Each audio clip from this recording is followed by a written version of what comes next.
my first show at the gallery. I'm very happy to be here. The place to begin is with this work. These three panels, these painted panels on the pedestals, are one single work. The three objects together are one work titled Three Gray Paintings. But we don't see any gray. The panels are painted in pairs of complementary colors. And there are only three pairs of complementary colors: green, red, blue, orange, yellow, violet. And this is the foundation for much of the work in the show, of all of the paintings in the show. In the other space, this idea of complementary colors is repeated, but you see all of the complementary colors at the same time, so nothing is hidden. On the one wall, there are paintings that consist of the red and green together as pairs, but the pairs are repeated. So I painted first the red, I waited for it to dry. Then I did the green, and I waited for it to dry. So that's red and green are gray. Then I repeated that.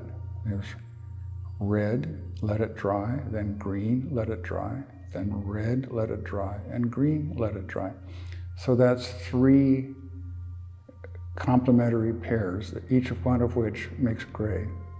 So the title of that painting is Three Gray Paintings.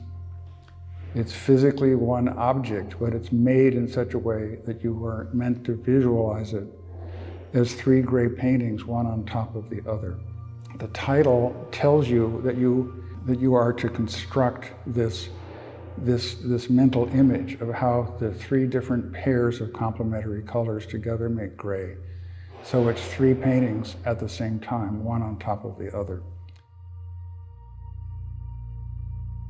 And then on the next wall, it's the same idea. It's three gray paintings, but they're constituted a little differently because each painting has all three pairs of complementary colors. So instead of the one pair being repeated, it's each of the three pairs. So the painting itself is three gray paintings. Although it's one object, you're meant to conceptualize it and visualize it as three gray paintings. As you understand, the titles themselves are of the highest importance because they tell you what additional work you have to do to understand the paintings as I intend them.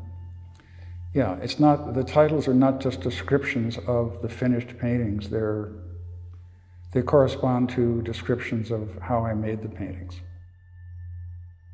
All pieces, these are all rolls of film, unused, unopened rolls of film from the 1950s. And that was the decade when I passed from childhood to being a young adult, and it's also when I learned how to take photographs. This work is obliquely autobiographical. People were meant to take pictures with them, and they never did. The purpose for which they were made was unfulfilled. But something else happened, namely I used them for my own purposes. I made them into negatives, and if you'll notice, the gray background remains, for all practical purposes, identical. So when you have exact middle gray, the negative of exact middle gray is the same as the positive. So there's also that relationship in the photographs.